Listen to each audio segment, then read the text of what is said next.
Hi, I'm David with EV World News. We're talking about electric vehicles, green energy, and the stock markets. And I'm joined today by our founder and chief editor, Bill Moore, as well as our special guest today, Bobby Primus from Oasis Amps. Bobby, welcome to our show. Hello. Thanks for having me. Oh, we're glad to have you on here. So we were originally supposed to have this show about 2 weeks ago, I think, and something happened. You bailed on us. I don't know if it was really a good reason, but you know, you live down in sunny Florida and all that. I just can't imagine why you'd have any problem down there. But you want to tell us what happened down there? Well, Hurricane Milton had my zip code in its sights, and it came right up the road. And for the first time in 9 years, I actually fled Florida for a hurricane, and it was only because of the debris left by Helene was still on the streets. And they were saying that the storm surge would make all of that debris, the sulfurs and the wood and all of this stuff that was on the road, was going to turn it into missiles. And I figured, it's time to go. And 9 years is enough to not have left, so I didn't want to push it. I decided to go. So I went up to Georgia, where somebody very quickly called me a Florida hurricane refugee. I never. Well, I guess I was a refugee in '79 too, because I left New York, and so I was a New York refugee because I left New York and haven't been back. So this is my second time being a refugee, so that's not a bad space of time to be one. Yeah, I guess not. All right. So let me ask. Were there? I saw traffic. What is it? Is 5 or what? No, not 5. Whatever that highway that runs from Florida up to New York. 75. I-75. Oh, I-75. That's right. Yeah. Mm-hmm. Was there a lot of traffic there, and how did that sort of evacuation process go?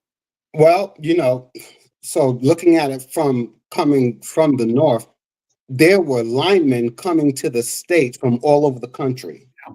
So when I left Florida going north, looking for a hotel, it was impossible because everywhere, all the way up 2 hours past Atlanta, were booked by linemen. So you saw these linemen trucks everywhere. Yeah. And they were staged to come in after the storm passed. They wouldn't move until after the storm passed. So you're leaving, and there was nowhere at all to rent. So I got near Atlanta, and I have friends and family in Covington, Georgia, and they took me in as a refugee, and so I was happy to get a place to lay my head. Wow! Cool. Yeah. So did you see any Teslas stranded along the road for running out of energy? No. Even on my way back, which was a real shocker.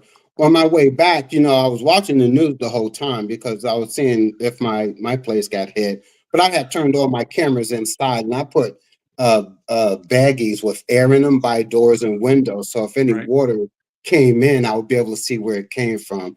But anyway, when I was coming back, I knew that gas stations was out of gas. And so I'm about an hour south of Tampa, but 2 hours north of Tampa on my way coming back down.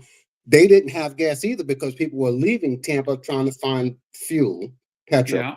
Only thing running was EVs. Yeah. The only thing was running. So I knew this, right? And so I got gas up above Tampa. And so when I got in Tampa and past Tampa, I started looking for more gas. It didn't work. I couldn't find any fuel anywhere. Yeah. In fact, I didn't find any fuel for 7 days after the hurricane had passed. And the only vehicles that was running was EVs because we never lost power. My power would blink. Everything it went off for about maybe 5 minutes, came back on. I just lost one camera. Everything else came back up. Network came back up. Everything came back up. So, I mean, anybody with the EV, you got power. You're charging your car, and your house is lit. Everybody else is in these 2-hour lines waiting for fuel. And you think to yourself, you use a lot of services, Uber Eats, or you may have your groceries delivered. You can't because nobody has gas. Yeah. The only thing that was working, because I found on the 8th day, I finally found some regular gas, which my car don't take. Oh, I got half a tank of regular, which I couldn't fill it up because I can't run regular long because car act up. But I had to order some octane boost to put in this gas. Nobody was delivering except for the Rivian electric truck from Amazon. wow. There you Yeah. go. There you go. There you go. Amazing. So I You know, mean, if that don't nail it, what does? Yeah. well, we've had a lot of talk on this channel about vehicle to grid and all the different things with people using their electric vehicles to charge their homes and stuff like that. And this is probably the first, these two hurricanes are probably some of the first time that this has really been in big play, that Yeah, people absolutely. really been able to make some use of that, because that technology on the vehicles hasn't really existed for very long. You're starting to Right. now have some charging infrastructure or chargers you can have for the house to give you that capability if your car doesn't have it. And it's kind of interesting to see where people were able to power up they could power everything from air conditioning to refrigerators, things like that, and run it all off of their car.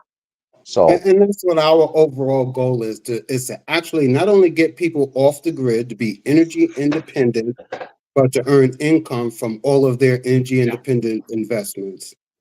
all right. But Well, yeah, Bobby, that was quite amazing to see because I surprisingly people were surprisingly nice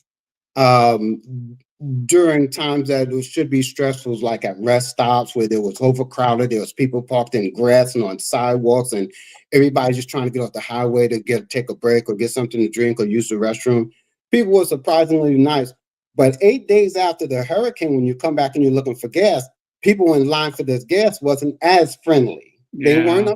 they weren't angry, but you could see the frustration. Yeah. That you're in line, they're in line, because sometimes you would get in line, you wait for an hour and a half, you get to the pump, they're out of gas.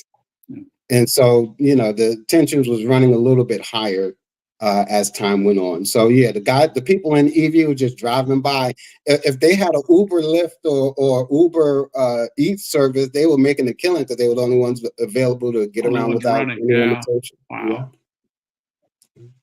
so tell Fantastic. us a little bit about, Bobby, go ahead and tell us a little bit about what Oasis Amps is all about. Oasis Amps is a digital marketplace that has as one of its primary focuses a plug share capability. So it's like Oasis Amps for EVs. So let's say if you have a Tesla and you charge your Tesla at your home, and let's say I'm from out of town or I'm too far from my home and I need a charge. And maybe I'm in an area that's a infrastructure desert, and a charging infrastructure desert. And I'm like, wow, where am I going to charge? If I open the app, I see your listings and maybe Bill's listings. I'm able to compare price and difference, and I can book either one of your charging locations. I pay you through the amp. You have to approve whether you want me to come by your house and charge my vehicle. You approve it. I come, swing by your house. I plug in and charge. And you make money from allowing me from not having to be towed, because towing an EV is a multi-hour, multi-$100 experience, because tow truck drivers don't want to pick up EVs because they don't know how to move them. They don't know how to tow them. They don't know how to do anything. I have some people that work at Hertz, and they're telling me all the nightmare stories. So it makes you money, and it saves me money, and so that's a win-win for everybody. And so we want to do that for everything. To have batteries in their house charged by solar, selling power back to the grid. So our marketplace will allow for all of those transactions to take place, and so that we can have group membership purchasing power, right? If we get a group of people together and say, hey, you want solar, we want, let's combine these orders into a huge order, and then we can deal with prices on installation, on everything, if we're doing it as a group. To drive the prices down and to make it so that everybody benefits more quickly than the way it's structured now. All right. Now, here's one of the things. So, electricity is priced differently in different states. I shouldn't say it's priced differently. Well, it is priced differently, but you have different rules about who can sell electricity. So, how do you bridge that gap in the app? Well, the app has to follow. So wait, let me back up a little bit. We're in 174 countries that Okay. we're in fact we're working on a deal with Indian local India country, the country of India. We're working on a deal with them to sell them solar power to pump water in irrigation crops, Okay. and then to charge scooters because they don't have a lot of electric vehicles, but they got a lot of electric scooters. They're trying to get their scooters off of gas to help their air pollution problem. So we're setting up to work on that now. But for state by state, it's going to be hard to say because once we get people in areas, even in the little municipalities may have different little micro generators that have different rules. So it's going to be a state by state, case by case basis, and really, it's just like having an Airbnb. The people who are the hosts have to make sure that they're able to do that in their community, to so that they themselves don't have any problems with the government. Right. Yeah. So we're Well, I offering was going to ask if it was like let's say I was in a state where I couldn't sell electricity, maybe I would just charge you by the minute for using my charger, whereas somebody else might actually charge for the actual amount of power. Yeah, and we're doing by the minute. So you're setting your own prices Okay. on your end, and you're setting what what your kilowatt per hour rate is, and you're making a profit off of that if you want to. But we're selling it by the minute rather than the kilowatt hour, because we're basically selling you the time to use it, not the energy itself. Because you may have a 48 amp or something different. So every charger won't be the same because it's the person's own choice of what kind of chargers they have and they install. Yeah. Got it. So, explain a little bit about how your app is a marketplace. So how does somebody use it? Well, my son, my co-founder, my son Javon, he came up with this idea. I was in IT. I worked for Microsoft Y2K for a few years, and I was a software engineer there. Before that, I worked as a subcontractor for IBM in Charlotte, North Carolina, and we built ATMs when ATMs was fairly new. So being in IT, and because I'm not really an office type person, I like to be out and about. I was doing field work. And so we would keep up Targets and banks and Walmarts and different big businesses to make sure that, when they go down, we bring them back up. That was our job. So I did a lot of driving. I did 5,000 miles almost every 7-8 weeks. So that was a lot of driving. So that was a lot of oil changes, and so my son says, Dad, EV would really be a good thing for you because, you get paid 50 cents a mile and you're still hourly or salaried or whatever it is. Then you make pretty good money, but you're spending it all back into service maintenance and repair.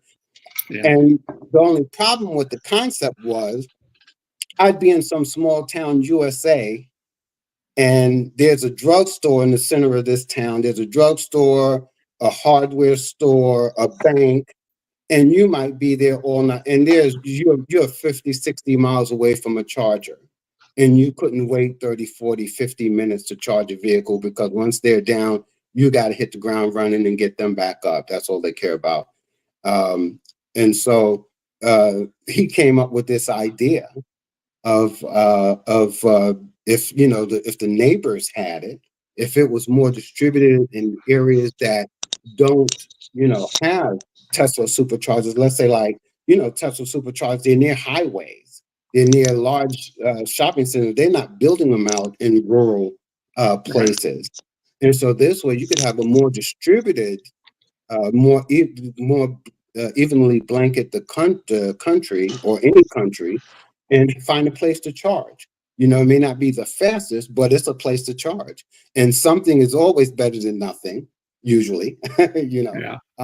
And so that was the idea, and we built it from there. I was going to Tesla because we wanted to vet the idea, and so I started going to Tesla meets and EV shows, and I was asking people. And what I realized was that these people were, you buy a Tesla, a lot of these guys are upgrading these cars. They're putting in screens in front of the steering wheel, and they're adding the lighting around the whole thing. And they're, and a lot of them are telling me, oh, yeah, I got this one. They're glad to show you the new Brembo brakes that they add to it and all these different accessories. But like with any car enthusiast, they want to upgrade. And as soon as the new stuff come out, the screen's a little bit bigger, they want to sell their old stuff to someone who just maybe got a used Tesla to get the new stuff.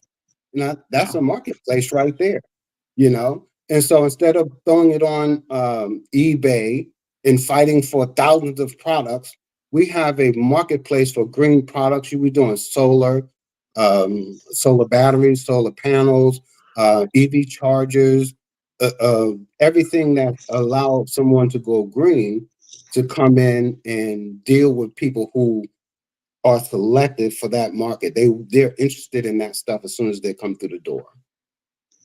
Yeah. Okay, so let's talk a little bit about I mentioned this before we got started. The ideal candidate for selling, making their home charger available to people that are looking for that, backup or emergency spot. What's kind of the ideal? Well, the ideal person would have solar power, solar panels, and an electric vehicle. Okay.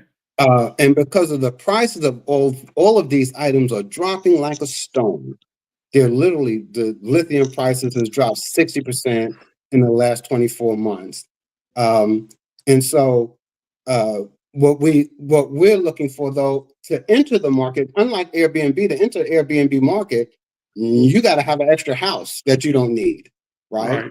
For us, you may not even like EVs. And he says, you know what? I can make some money off of this deal. I'm going to just put a 240 outlet in my driveway, make it available, let people who come and charge using their own EVSE that they came with their car. Right. And so you can start at any level. If you just have solar or if you just have batteries, you can start at any level. And we are trying to integrate you into the system so that you can make money off of what you have. And so that's our whole goal. Yeah. So there's a lot of things out there. Like people have Airbnb started out as, kind of like rent a room at my extra room at my house, or rent my guest house, or rent my vacation home. But it's turned into people going out and buying properties specifically to use for Airbnb. Okay. It's just like Uber and Lyft started out as give somebody a ride home on your way home from work kind of thing, that was going the same direction. And now you have all kinds of people who do that full-time and beyond full-time. Okay. And you even have people now that have their own fleets of vehicles they rent out to people to do those sort of things. What do you see as the opportunity for somebody here with PlugShare? Well, what we've seen is that there have been some people doing independent charging locations that have 5 or 6 level 3, level 4, level 3 plugs that are not affiliated with ChargePoint or EVgo or anything. They're just interested in charging vehicles. So it looks like a Tesla supercharging location, but it's not. And we're also adding, there's a lot of condominiums that are putting in plugs in their properties and apartments and things like that. So we're not opposed to that. So anyone who has a plug, whether I've talked to a few mechanics who are just mechanics and who are wanting to learn about EVs that say, hey, I might put a charger in my mechanic shop, so when people drive up, they can charge and they can look. And so same as car dealers, used car dealers. You can charge your car while you look around at the product. So there's many opportunities for it to not just be a home residential situation. Okay. Hey, well, Yeah. Yeah, I was going to say, when it comes to level three charging's expensive to set up because it's not just the cost of the chargers. Those level three chargers generally run just to buy the charger around $80,000. And then by the time you pay for the grid infrastructure, our local utility company tells people that to ballpark it at 150,000 total. Okay, which is probably on the high side a bit, but probably not, in all situations. There are going to be situations that's definitely that expensive for one charger. Now, if you put in 5, it probably goes down a bit because there's not as much additional infrastructure that the utility company has to run. But when you start talking about level 2 chargers, you're not talking about such a big change because it's essentially, when it's charging, it's the same power draw as about an air conditioner. Right. Okay. Yeah. And whereas the other, if you had 5 chargers going at the same time, that'd be like powering a supermarket. Yeah. Okay. And so you're talking a whole different level of connectivity there. And there's a lot, but I like the idea of places having level 2 chargers to get you to come and shop, browse around. But, like you mentioned, the used car dealerships. Well, they benefit a lot if all of a sudden they get a lot more traffic. The problem with used car dealerships is if people who are coming or driving EVs, they're probably not that interested in your selection of old gas cars. Yeah, but they'll be converting to EVs also. Eventually, yes. Eventually they will. Yeah. So, most EV drivers have second cars or want second cars. And so I think it would be a win-win, Yeah. But think of it this way, though: the advantage of having residential chargers in comparison to public chargers. So I don't know if you've heard there's been some theft of the cables for public EV chargers. You're riding down the road now. You're coming down. You at 10%, 9%. You pull up, all the cables gone. Somebody cut all the cables. Yeah. Now what you want to do? You're outside of the range of your next Tesla fast supercharger. You're outside your range. You're either now going to get a tow, or you're going to need something closer. And where there's something closer, you see, because let's say if you get a tow, where are you going to tow to? If I'm cutting cables, and I've watched the video on this, if I'm cutting cables and I can cut 5 cables. I could cut 5 cables in less than 5 minutes. This is click, throw it in the trunk. The tow truck comes get me. Where am I going to next? I'm probably following the crook to the next charger. That he's still cutting cables, riding up the road, cutting cables ahead of you. You see? Yeah, I can go to your house. I can use your one-time access code, your garage door open. Your cameras in your garage will come on. It's filming the whole process. We do home automation also and garage automation. And I could see me on the screen. It's like you're going to a convenience store. I could see the whole transaction on the screen. I'm in, I'm out, I'm going. When you charge the EV, you're sitting around watching Netflix anyway. So there's really no disturbance to anything. Yeah. Right. Yeah. And so you've prepaid. I have your identification card. I can see, parts of your identification that identifies you, the vehicle. I can see all those things. And so it's a transaction that has security built in, and we want to make it as automated and as touch-free as possible.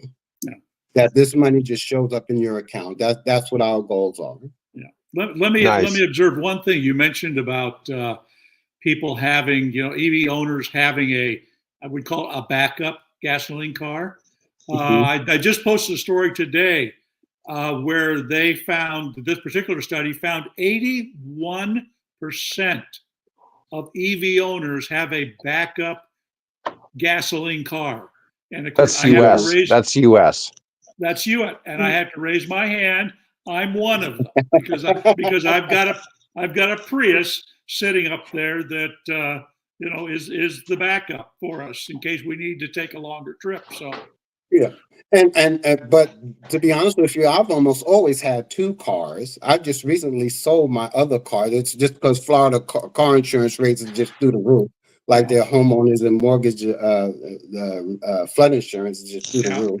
yeah. So I've always had two cars, but I think too that as EV range goes up, which it is starting now, even the Chevrolet Blazer LT, I think level is just came out doing 320 miles of range. Yeah. For less than $27,000 after the rebate. So I think that's going to change as charging speeds increase and ranges increase. And so I do think like some people just like two cars. You may have a SUV, but you might want to have something smaller too, just to buzz around. Yeah. Well, that's what we do. Yeah, we've got a Fiat 500e, which is a little, nice. two-door. And it's our buzz around town car. That's what we use. Yeah. 90% of the time is what we use. So let's talk about the app itself now. If I wanted to participate in this program, what are the steps for me to doing that? You go to, well, there's depending on, let me back up a little bit. We have a commission program where you can earn commission if you recommend somebody else. So let's say if David had the app already, he would share with you his CR code. You would go to the App Store, Google Play or Apple Store, and download the app and install it. And every time you make a purchase, he would earn a percentage of your purchase price. And so that we're doing that to try to increase recruitment and to get our numbers up so that we can have memberships that we can power by. Right. So yeah, it's available in your Google Play Store and your Apple Store. But if I didn't, I didn't know Dave. I just watched this broadcast, and I would go to the Google Store or Apple, and I would type in what? Oasis amps. Oasis amps. Okay. Oasis amps. Yeah. And you'll see our app there with some pictures, and it's protected by Google and Apple Store policies. And so, even though there's no cost for the app, everything's refundable and everything is monitored by them. So it has to be on the up and up. Right. Right. Yeah. Is that so? This is a free app. It's not like I have to have an account to. No. Okay. No. All right. It is absolutely free. And that's the thing. We just launched a YouTube channel, and I'll be honest with you. I've been being in IT for so many years. It's amazing to me that people run a YouTube channel and still get people to pay them in Patreon. It's like you're getting double checks, right? And we don't have any of that. We're trying to earn people money. We're trying to save them money on the front end, but earn them money on the back end. And we don't even like saying it like that. We want them to earn money first, if we can. If they already have something, we want them to earn money before they put another investment into their own home. Okay, so I've got a home here, and I want to do this, right? Because there are no chargers near me in this area. This is kind of a charging black hole, despite my efforts to try to get ones put in commercial. So, I want to go solar, and I want to have a backup battery, and I want to then have in the driveway accessible to somebody, to come in and who wants to use my thing. Your company would help me do all of that, get all that together? Okay, well, first, you don't need that at all. If you just want to install a 240-volt charger in your driveway, you could just do that and use the app and make money. So if you want to make money before you start investing in other things, that's perfectly fine. Okay. Now, the way you describe it, that's the ideal situation because, we would take all of those products because you've already purchased them and find a way for you to earn money off of each step of those. Okay. Yeah, but yeah, to get started, So, it costs you a couple of $100 to install a 240 amp outlet in your driveway. okay. Yeah. And all I would do is basically what, just have a plug there, and then they would take the little charger that came like I have that came with my car, and that's what I'd make the connection with. Okay. Yes, and then of course, it's like you were saying with Airbnb. You start out renting a room, and you say, "Hey, I can make money out of this. I'm going to upgrade." So then you Right. may turn that 240 amp outlet into a standard charger, maybe a Ford charger, or something that's going to put out more amperage and be able to monitor the control of who and what time your charging sessions are. So we expect people to, as they see they can make money, want to invest in themselves, because all of this is on your own property. You're making your property more valuable to future buyers who are going to come into an EV world. So would this work? Let's say I'm an apartment complex owner. How would this work for them? Go into, get the complex owner to say, I'm going to put in 5 or 6 of these things around the parking lots and things, and then I would make money off of selling, letting people, my renters or outsiders for that matter, come in and charge at it. I mean, this is it, because that's a problem we're trying to solve here in the area, is how do we get people that live in shared housing, multifamily housing, how do we get them a spot, to charge their vehicle? Well, once you have the app, once you install the app, you're both a host and a guest. You could be a host that you can host your plug to someone else. You just put in the days that you want to charge and your availability, what times you want, what times you don't, it won't show up. And if you want to be a guest, you just look and see who you want to book from. You hit book the appointment for that charger, and they'll approve it. You pay for it through the app. And so everything's being done behind the scene. Once you list your availability for your charger, you're done, unless you want to change your time that you're available for people to use your charger. And so we're trying to make it as simple as possible. And because of software, as new things come out, we're going to make it easier and easier for all of these transactions to take place, where you open your phone, you go in the app, and you look at how many people you referred and how much you made off of them. You won't have details because you can't track anybody. Even we can't track anybody. But you'll be able to see how many people that you earn money from this month, and it's paid out monthly. And so that's what you're looking forward to, that money to go into your account every month. Yeah. What would you, if you run a restaurant business, you have the way you figure out how much money to make in a restaurant business is you count up all the costs, right? And then you tack a percentage on top of that. So let's say in this particular case, we know here that we pay about 12 cents or so a kilowatt hour, which is really cheap compared to many other parts of the country. What would be the recommended? Do I double that? Do I make it 30%? Any guidelines for how much you would make sense for you to take and, make your margin? Like we said earlier, electric prices all across the country is different. Right. So let's say if you have a baseline of 15 cents per kilowatt hour, which is about it's about the national average, about 15, nearly 16 cents an hour. Yeah. And so if you go buy a Tesla supercharger, you'll know what your high end is, right? And so to me, if you're coming in under that, you're making a killing, right? Because if I sit at your house for an hour and I make $25, $30, $35 for an hour and I haven't done a lick of work, I call that a great job, right?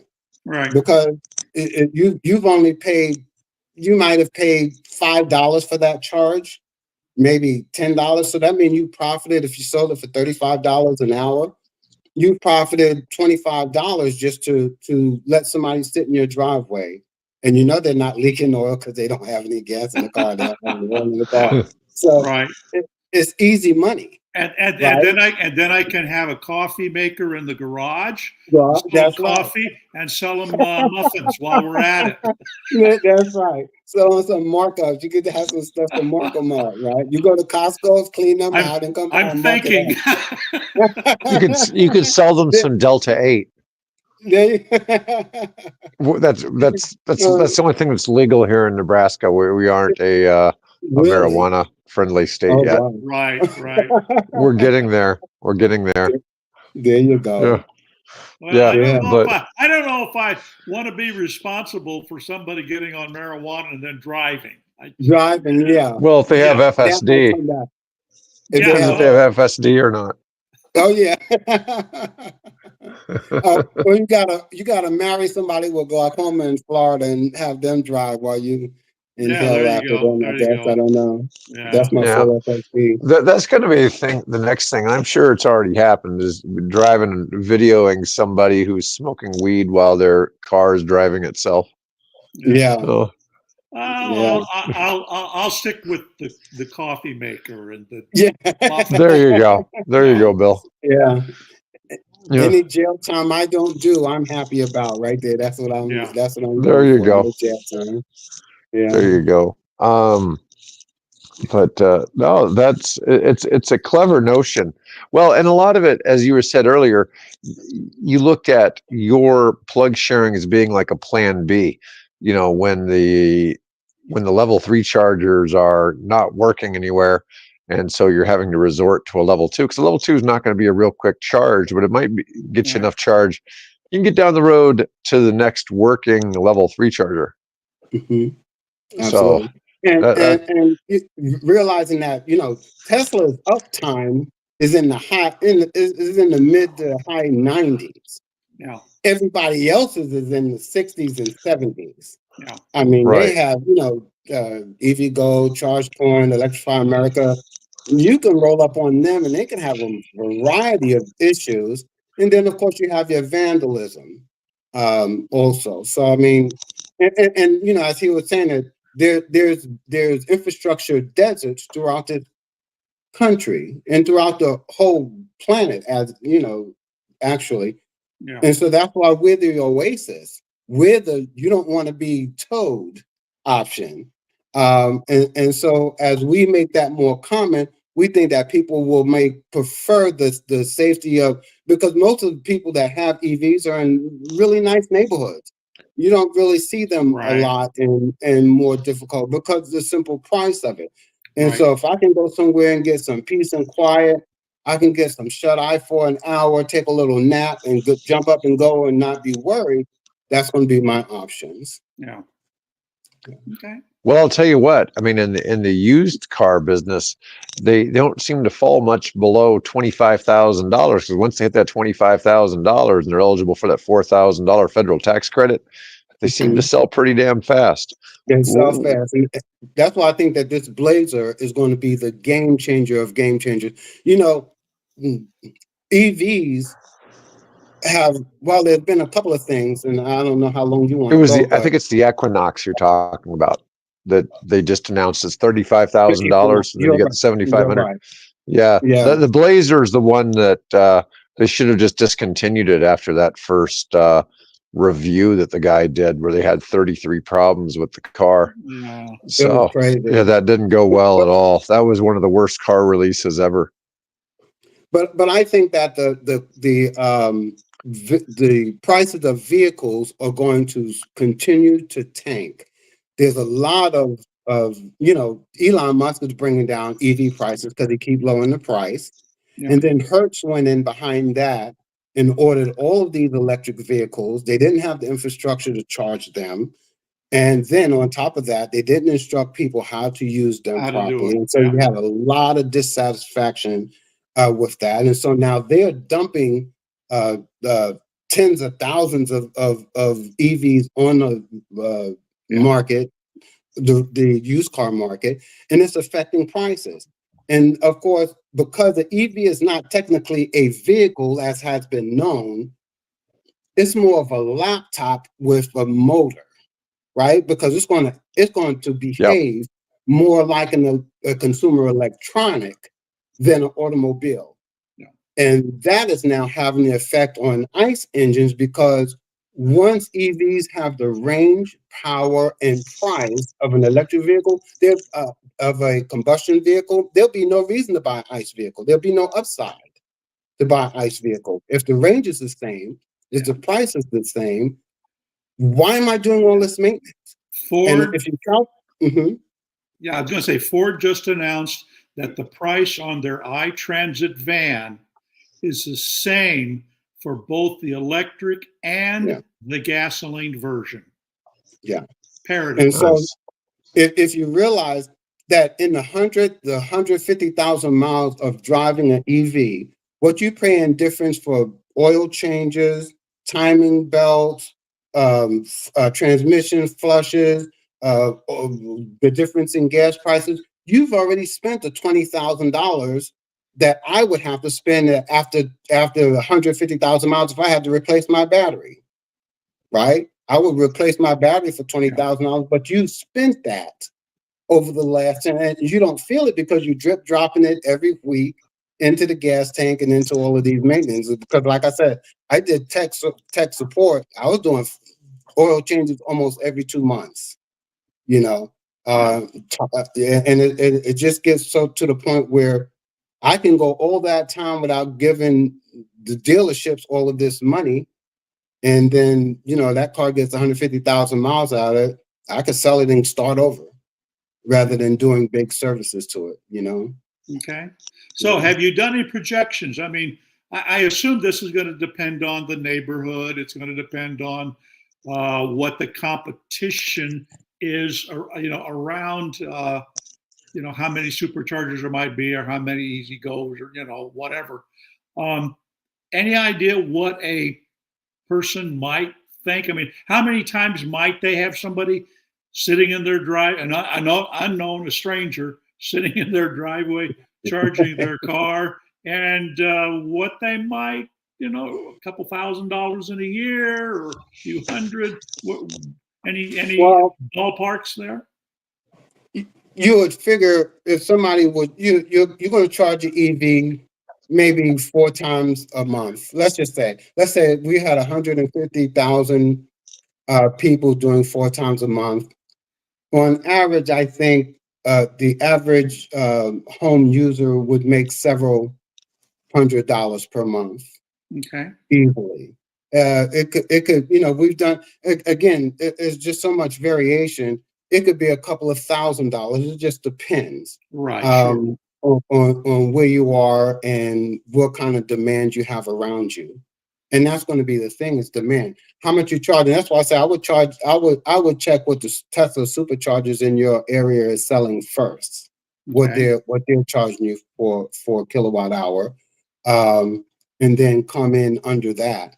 And then, of course, as the market starts getting more full, you'll have you and Bill in the same area. You all are now like gas stations competing against each other, And so you won't be able to go sky high because you have superchargers level 3, which is going to be primary.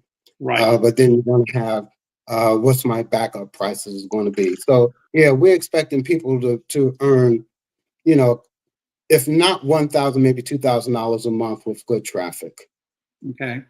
And that's just from plug share. When you start adding in selling back to the grid and being off grid, which is our goal, to be completely off the grid, we're thinking about maybe $15,000, $20,000 per year. Okay. that you can save and earn. Right. And for you not doing anything else, that's a good chunk of change. Yeah. And because I like I said, do tech support, I think AI is coming for your job. Just like ATMs, a lot of bank tellers lost their jobs from ATM. You remember before ATMs, you used to have to have a bank book and go into the bank for anything you needed, right? And so I think AI is going to put a lot of people out of work, and I think it's going to be the most valuable thing I think we're going to have, and this is me just projecting, I think, is when we recommend something to someone else that let's say if you told me, hey, this company called Amazon back in the day, nobody wanted to fool with Amazon because they didn't understand it. And I said, you know what? Go down to Circuit City or go down to Best Buy, take a look at this TV, get the model number, order it off of Amazon, you'll get it. People couldn't conceive it. Now it's an everyday thing. But imagine if Amazon would have given you a commission off of everything that you told me to buy off Amazon, you'd be sitting pretty. And if you had several of them, right, you'd be earning some income when AI come get your job. But this is talking from a computer tech support frame of mind. So right. yeah. Okay. Yeah. So I have to ask this. We're talking about the customer making money now.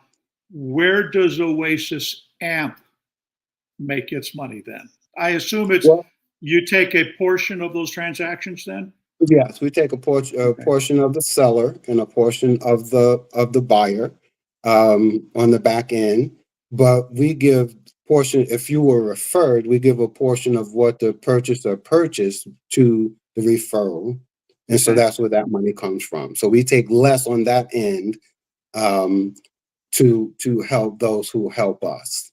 Okay, makes sense. Yeah. Nice. It has a bit of a network marketing flair there with it. Yeah. You could have that go 6 levels deep. Yeah. And when you really get to the level, you get a pink Tesla. Yeah. Well, we have different levels of commission too. To start you out on the free level, because the portion that we just spoke about was just for plug share. But we also, and that's the free level, that's just for plug share. But we're going to have other levels too. So let's say if you want a portion of, let's say if you referred Bill and Bill say, hey, I want to be part of the group that buys solar panels or solar batteries. Now that's going to take work because the automation can't do that, because you got to, find out what everybody wants, corral everybody together, then try to, it's going to take a lot of people work on the back end to get all of those contracts filled. So we have different levels depending on what you want to be a part of. And as your level goes up, not only do the products that you can earn money go up, but also your percentage of how much you get as a proportion of your commission goes. Okay. Yeah. So we're really trying to help everybody. We my son and I, we really sat down and said, we want to make money, but we want to help other people make money too. We don't want them to regret that they become a part of the part of our organizational structure. We want them to always see benefit in it. Unlike many things that we see, that people just take your money and they just think you just always have to do it. Yeah. Now, seems like a pretty good plan. Now, if we could just figure out how to put Bitcoin or ADA in there, particularly Cardano ADA. That's oh God! You Yeah. make it so you can only buy electricity with crypto. That would really throw everybody off. Let's make it really complicated. Oh man! I'll be living in the dark. Yeah, no question. Anyways, Bobby, I want to thank you for coming on today. This has been really enlightening, and it's really a unique program you've got going on, and there's obviously some benefit to it. And it's funny because you're filling a niche. I'm not sure people understand it's necessary. I think it's going to blow up. I think it's going to take some education to make people understand it a little more. It's going to be common one day, and we're just hoping to get there to help educate people to earn money off of their investments, and so that's what we're looking forward to. I want to thank both of y'all for having me. It's been awesome. I've really enjoyed talking to y'all. I'm long-winded. I apologize again. My New York show's up, and I talk a lot, so I apologize. I'll go off on a tangent in a minute, so thank y'all so much. You're welcome, everybody.